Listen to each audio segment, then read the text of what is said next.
नमस्कार, heart talk Bharat देख रहे हैं आप। मैं हूं दिवाकर विक्रम सिंह।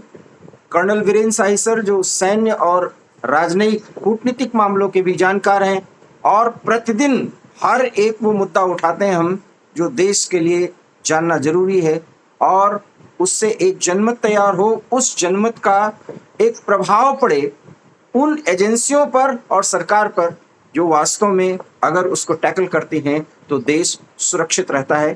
क्योंकि भारत को विश्व गुरु बनाना है तो आंतरिक और बाह्य सुरक्षा को भी सुनिश्चित करना हमारी जिम्मेदारी होती है। कश्मीर भारत का मुकुट है, ये प्रधानमंत्री नरेंद्र मोदी जम्मू और कश्मीर में जाकर के कहते हैं।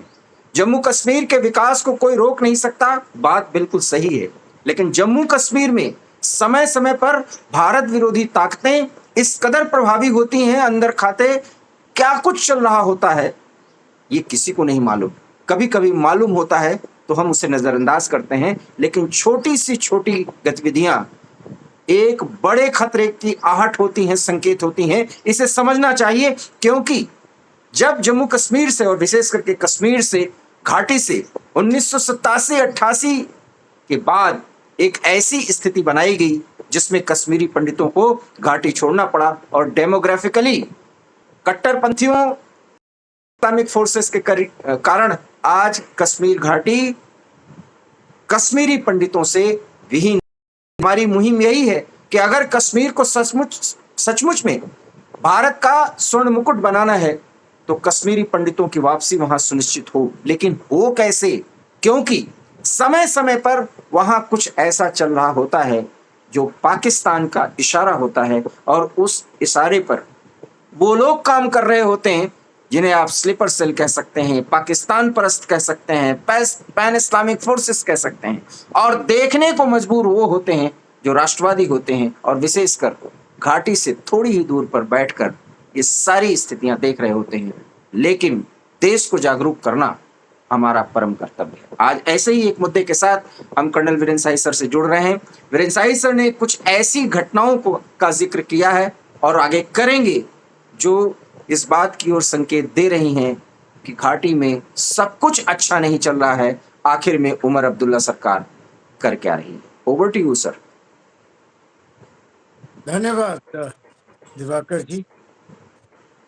जे का रहने वाला होने के नाते मैं थोड़ा सा निकट से यहाँ देख पाता हूँ। कुछ दिन पहले भी हमने जिक्र किया था कि जब से ये इलेक्टेड गवर्नमेंट आई, एक के बाद एक कुछ कुछ ऐसा होता जा रहा है जो मैं समझता हूँ कि जो 370 का एब्रोगेशन करके और इतना जोर शोर से डिमांड थी, लोकल डिमांड भी यहाँ थी कि जल्द से जल्द इलेक्शन कराए जाएं। मुझे लगता है शायद ये जो सुप्रीम कोर्ट ने डेडलाइन दी इलेक्शन की, ये थोड़ी जल्दी दे दी। जल्दी इसलिए दे दी कि डेमोक्रेसी बहाल होना बहुत अच्छी बात है। और बहुत लोग यहाँ कहते थे कि हमें कभी नहीं देखा कि एक स्टेट को तोड़कर और यूनियन टेरिटरी बनाई जा सके। ये तो उल्टा काम हो गया, यूनियन टेरिटरी को जोड़कर स्टेट बनती थी। तो ये विचार बहुत कहा गया और शायद सुप्रीम कोर्ट को भी ठीक लगा। शायद हम भूल गए, जब आज़ादी हुई थी तो पेप्सू स्टेट हुआ करती थी, जिसको तोड़कर पंजाब बना, हिमाचल बना, हरियाणा बना। हम शायद भूल गए थे कि सौराष्ट्र एक स्टेट हुआ करती थी, जिसको तोड़कर गुजरात और महाराष्ट्र बना और गुजरात बना। हम शायद भूल गए कि एक मैसूर स्टेट हुआ करती थी, जिसको तोड़कर कर्नाटका बना और उसके बाद तमिलनाडु अलग हुआ। तो ये सब चीजें हुई हैं, इसी देश में हुई हैं। पर जब हम वर्तमान देखते हैं तो शायद इतिहास भूल जाते हैं। हम शायद ये भी नजरअंदाज कर गए कि भारत की एक ही इकलौती ऐसी स्टेट थी जहाँ दो झंडे फहराए जाते थे। मंत्री लोग निकलते थे तो एक तरफ तिरंगा और दूसरी तरफ जीएसटी का अलग झंडा। वो कहीं देखने को मिला। इसी तरह हमारी एक अकेली ही स्टेट थी जहां हर 10 दिन 5 दिन में हफ्ते में कभी आईएसआईएस के झंडे दिख जाते थे, हम्म। कभी पाकिस्तान के झंडे दिख जाते थे। ऐसा भी कई बार देखा गया कि हमारी लेजिस्लेटिव असेंबली में पाकिस्तान जिंदाबाद के नारे लगाए गए, इलेक्टेड मेंबर ने लगाए, और सबसे बड़ी बात है कि they all got away with it. भारतीय संविधान के नीचे या इवन स्टेट के संविधान के नीचे कोई कार्रवाई नहीं हुई। उस समय तो स्टेट का संविधान अलग था, आज नहीं है, पर फिर भी इस तरह का विचार विमर्श आज भी होते हैं। और इस नई स्टेट असेंबली ने, यूनियन टेरिटरी की असेंबली ने जो हाल ही में इलेक्ट हुई, पहला जो रेजोल्यूशन पास किया वो था स्पेशल स्टेटस की बहाली की जाए। और स्पेशल स्टेटस की बहाली का मतलब क्या है? जो 370 ने हटाया है वो फिर लागू कर दिया जाए, किसी रूप में 370 वापस आ जाए, यही तो मतलब है। 370 ने स्पेशल स्टेटस हटाकर पूरे देश को एक यूनाइट करके, इकट्ठा करके एक जैसा कर दिया, ताकि भारत सरकार द्वारा बनाए गए जो संविधान हैं, पार्लियामेंट में पास हुए, वो जेएंडके में लागू हो जाए। स्पेशल स्टेटस में वो लागू नहीं होते थे। और यूनियन टेरिटरी की स्टेट लेजिस्लेटिव असेंबली ने जब कहा कि हम स्टेट स्पेशल स्टेटस फिर चाहते हैं, इसका मतलब हुआ भारतीय संविधान को मानना हम नहीं चाहते। सिर्फ शब्दों का फेल है। जी जी जी। उसके बाद कुछ और चीजें भी इस तरह की होती गई धीरे धीरे। कुछ दिन पहले ही हमने डिस्कस किया था, वो अभी तक सॉल्व नहीं हुई है बात, कि लोकल जो तहसीलदारों की एनरोलमेंट हो रही है उसमें अब उर्दू को कर दिया। उर्दू ये जरूरी बात कर। भूल गए कि उस समय में ये ऐसा 11 साल पहले भी किया था। हम्म। और उसके मैंने परिणाम बताए थे कि 220 तहसीलदार के जो तीर उम्र के बच्चे पास हुए थे, उनमें से 116 नौकरी नहीं ज्वाइन कर सके, केवल इसलिए कि उर्दू उन्हें नहीं आती थी। और पूरे 222 केवल उर्दू पढ़े लोग, मुस्लिम मदरसों वाले, वो रेवेन्यू डिपार्टमेंट में चले गए। हम्म। आज 75 वैकेंसियां और हैं। ये 75 भी अगर उर्दू वाले हुए तो रेवेन्यू डिपार्टमेंट में चले गएंगे। और अगर इसको बात का प्रभाव समझा जाए तो रेवेन्यू डिपार्टमेंट, जो कि एक बहुत इम्पोर्टेंट डिपार्टमेंट है, लैंड्स के सारे डीलिंग्स को हैंडल करने वाला, ये टोटली तो बड़े लोगों के हाथ में चला जाएगा। मुझे पता नहीं चलेगा कि मैंने जो लैंड का डील किया उसमें मेरा नाम या जिसको मैं दे रहा हूँ उसका नाम है या उर्दू में किसका नाम। मतलब जम्मू कश्मीर में सब मनमानी चल रहा है। अब तब से और अब में दिवाकर जी अंतर ये आया कि 4 भाषाएं और पास कर दी गई 8th शेड्यूल में। इंग्लिश, हिंदी, डोगरी, पंजाबी, उनका कहीं जिक्र नहीं है। उर्दू का है।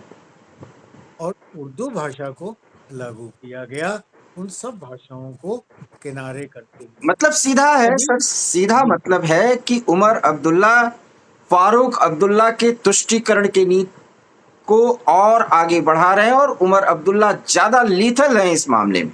और सबसे बड़ी बात है कि कश्मीर में उन कट्टरपंथियों को उनको खुश करना है जो 370 और 35 से हटने के बाद बहुत नाराज थे, और उमर अब्दुल्ला को उन्होंने अपने जान की बाजी लगा करके चुनाव को जिताया है। और भारतीय जनता पार्टी भी बड़ी गलतफहमी में है, घाटी में तो कुछ कर नहीं पाए।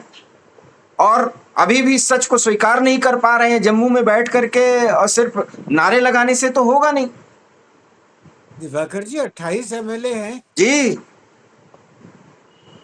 लगभग एक अच्छी जी इनकी गिनती बन जाती है। इन्होंने तो अपोज भी नहीं किया इस मुद्दे को जब प्रेस में बार बार उठाया गया और सोशल मीडिया पर अपने हमने मिलकर शोर मचाया। तो 14 एमएलए 28 में से आधे कुमार साहब के पास गए और एक मेमोरेंडम देकर आ गए। ये उदासीन लोग हैं सर। मैं आपको बताऊं कि जम्मू कश्मीर के 2 पूर्व उप मुख्यमंत्री, और मैं अपने जर्नलिस्टिक अप्रोच में बराबर ये अप्रोच करते थे कि हमारा इंटरव्यू कर लीजिए किसी मुद्दे पर, और इनसे जब हमने बात करनी चाहिए तो दोनों का कोई रिस्पॉन्स ही नहीं रहा। ये इररिस्पॉन्सिबल लोग हैं सर। ये क्या उठाएंगे? और उमर अब्दुल्ला को तो खुश करना है अपने लोगों को, सीधी सी बात है। पाकिस्तान परस्तों को खुश करना है उनको। अब किसको खुश कर रहे हैं, कौन खुश हो रहा है, जी ये तो सर्वविदित है, साफ नजर आ रहा है। एक पहले भी यहाँ अब रहे नहीं, परमात्मा उनकी आत्मा को शांति दे। उन्होंने तो इलेक्शन होने के बाद जब शपथ ग्रहण किया तो पहला शब्द कहा कि मैं धन्यवाद देता हूँ उन तंजीमों का हम्म। जिन्होंने मेरे इलेक्शन को सफल बनाया। जी जी जी, वो तो बिल्कुल है सर। और कश्मीर में माफ करिएगा सर, मैं बहुत तो नहीं गया हूं, लेकिन जम्मू तो कई बार गया हूं, और जम्मू कश्मीर के रास्ते तक गया हूं। एक स्थिति में आने के बाद वो कहते हैं इंडिया से आए हैं। आज भी ये हमारे देश के वासी हैं वहां नहीं कहते। और ये मानसिकता अभी भी कश्मीरियों की बदल नहीं रही। और हम कश्मीरी कश्मीरी, जमहूरियत जमहूरियत, ये सब बकवास की बातें हैं। हमारी सेना ना हो तो कश्मीर आज भी बहुत बेगाना है। हम विकास पे विकास करते चले जाएं, लेकिन धर्म पूछ के तो मारने वालों को शरण तो वहीं मिलता है ना, चाहे वो 1 दे और चाहे 100 दे, बात तो बराबर है ना। तो ऐसा है, ये अभी कुछ सोच विचार की आवश्यकता है। ये भी सोच विचार की आवश्यकता है कि जैसे ये कल ही अजहर मसूद ने जी एक बड़ा भड़कीला भाषण दिया, मियां मुनीर ने बड़े भड़कीले भाषण दिए, उनका प्रभाव उनके देश से चलकर हमारे देश में हो जाता है। क्या हमारे देश में कुछ ऐसे रिलीजियस और पॉलिटिकल लीडर्स नहीं हैं जो इन बातों का तोड़ कर और इस गेम को अपनी तरफ से खेल सकें? सर, मस्जिदों में तकरीर करवा रहे हैं, मसूद अजहर के ऑडियो टेप्स चलाए जा रहे हैं। वो मुजाहिद भर्ती करता कहता है कि 30,000 मुजाहिद हमारे लिए तैयार हैं, हम जान देने के लिए तैयार हैं। अरे जब जान देना था 6 मई से 11 मई तक तो भाग रहे थे, अभी भी भागे भागे ही फिर रहे हो। अरे भाई, एक बार 2-4 हाथ कर लो, देखते हैं कितना ताकत है। सर, ये बहुत ही घटिया लोग हैं। ये बस बेगुनाहों की हत्या करना जानते हैं। इनको मारने के अलावा कोई रास्ता बचता नहीं है। यही है जस्टिस, सीधी सी बात है। जी सर।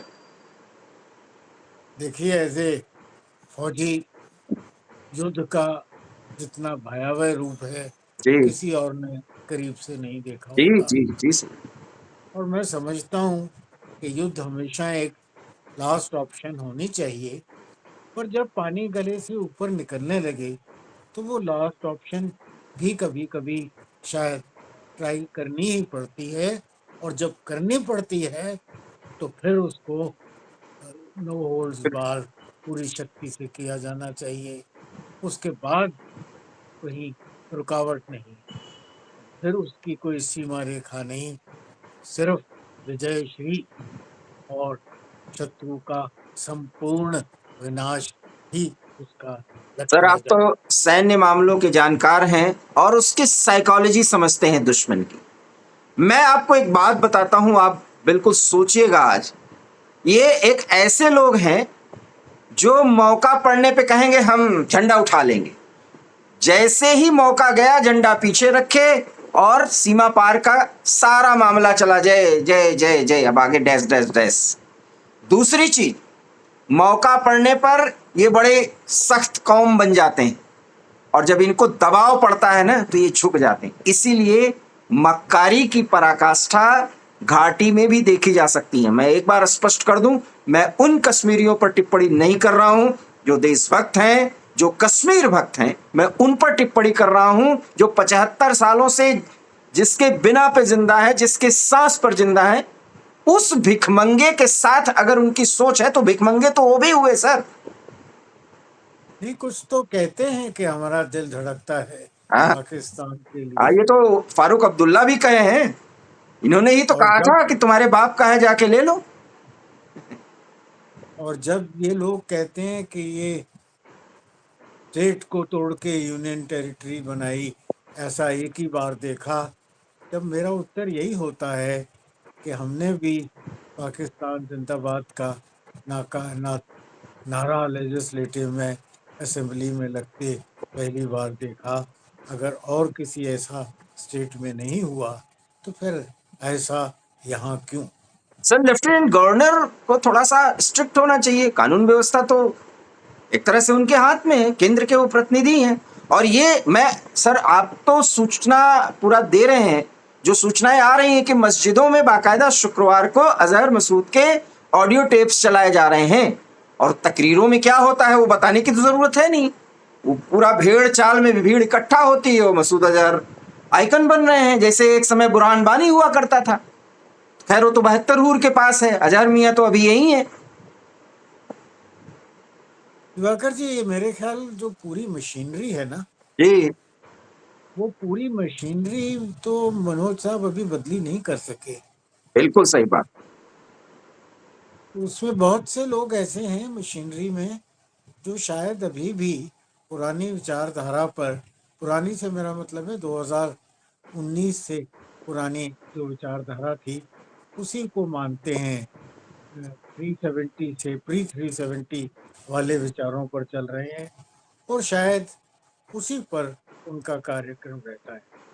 तो जब तक ये विचारधारा मशीनरी की नहीं बदलेगी, ब्यूरोक्रेट्स की नहीं बदलेगी, डाउन द चैनल दफ्तरी तक नहीं बदलेगी, तब तक मैं समझता हूँ कि कोई बड़ा चेंज हो जाना शायद संभव ना हो। बहुत बहुत धन्यवाद सर। चूंकि हम प्रतिदिन बात करते हैं ऐसे ही महत्वपूर्ण मुद्दों पर, कर्नल सर ने इन बातों पर गौर किया और किस तरीके से बुरहान बानी एक पोस्टर बॉय बना था।